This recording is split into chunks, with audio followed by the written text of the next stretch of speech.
Breaking news. আজকের সবথেকে বড় খবর, সবথেকে গুরুত্বপূর্ণ খবর। গতকাল একটি জনসভাতে প্রকাশ্যে পীরজাদা নওশাদ সিদ্দিকী বিজেপির পতাকা ধরবে বলেছেন। হঠাৎ কেন পীরজাদা নওশাদ সিদ্দিকী প্রকাশ্যে জনসভাতে বিজেপির পতাকা ধরবে বলেছেন? জানতে হলে ভিডিওটি শেষ পর্যন্ত দেখুন। বিজেপিতে সত্যিই জয়েন হচ্ছে নওশাদ সিদ্দিকী? তাহলে এমন কথা কেন বললেন? আর সত্যিই যদি বিজেপিতে নওশাদ সিদ্দিকী জয়েন হয়, তাহলে কি আপনি খুশি হবেন? কমেন্ট বক্সে জানান। ওয়াকআপ বিল নিয়ে বিজেপিকে প্রকাশ্য টিভি ডিবেটের চ্যালেঞ্জ ছুড়ে দিলেন আইএসএফ বিধায়ক ও যুব নেতা নওশাদ সিদ্দিকী। এক জনসভা থেকে তিনি বলেন, বিজেপির শীর্ষ নেতা শুভেন্দু অধিকারী, সুকান্ত মজুমদার কিংবা দিলীপ ঘোষ, যে কোনো একজন যদি তার সাথে ডিবেটে বসেন, তাহলে তিনি ওয়াকআপ আইন নিয়ে এদের যুক্তিকে ভুল প্রমাণ করে দেবেন। আর যদি না পারেন, তাহলে তিনি স্বেচ্ছায় বিজেপির পতাকা হাতে তুলে নেবেন।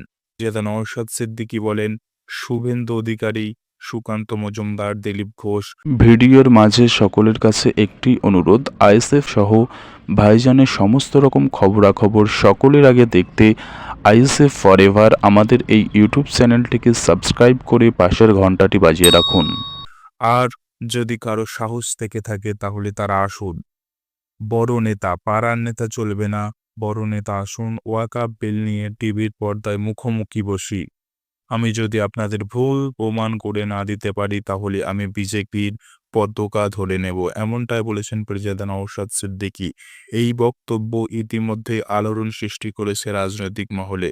একদিকে মুসলিমদের ধর্মীয় সম্পত্তির রক্ষা নিয়ে যখন দেশ জুড়ে প্রশ্ন উঠেছে, তখন সেই সাহসী চ্যালেঞ্জের বিরোধীদের কাছে একটা বিরাট রাজনৈতিক ধাক্কা বলে মনে করছেন বিশেষজ্ঞরা। সম্প্রতি সংসদে পাশ হওয়া ওয়াকফ সংশোধনী বিল নিয়ে শুরু হয়েছে নানা বিতর্ক। অভিযোগ, এই বিল সংখ্যালঘু ধর্মীয় ও সামাজিক অধিকার খর্ব করছে। বিরোধীরা বলছেন, এটা মুসলিম সম্প্রদায়ের বিরুদ্ধে এক গভীর ষড়যন্ত্র। আর ঠিক সেই ইস্যুতে সরব হয়েছেন পীরজাদা নওশাদ সিদ্দিকী। নওশাদ সিদ্দিকী এই চ্যালেঞ্জ এক প্রকার বিজেপিকে ঘেরাও করার কৌশল। তিনি জানান, টিভি বিতর্কে যুক্তির লড়াইয়ে অনেক বিজেপি নেতা দুর্বল, তাই এই উক্তি রাজনৈতিক দিক থেকে অত্যন্ত কৌশলময়। তবে প্রশ্ন একটাই, বিজেপি কি এই চ্যালেঞ্জ গ্রহণ করবে? শুভেন্দু, সুকান্ত কিংবা দিলীপ ঘোষ কি তারা টিভি স্টুডিওতে এসে যুক্তির লড়াই নামবেন, নাকি নওশাদের চ্যালেঞ্জকে উপেক্ষা করেই যাবেন?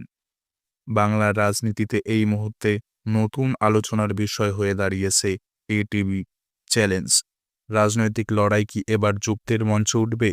তা সময়ই বলবে। আপাতত রাজনীতির উত্তাপ ছড়িয়ে পড়ছে রাজ্য জুড়ে। আপনারা দেখছেন আইএসএফ ফরএভার ইউটিউব চ্যানেল। যদি আপনি চান সত্যিটা ছড়িয়ে পড়ুক, তাহলে এই ভিডিওটি বেশি বেশি করে শেয়ার করুন, কমেন্ট করুন, আপনার মতামত জানান, আর এই চ্যানেলটিকে সাবস্ক্রাইব করে আমাদের সাথেই থাকুন।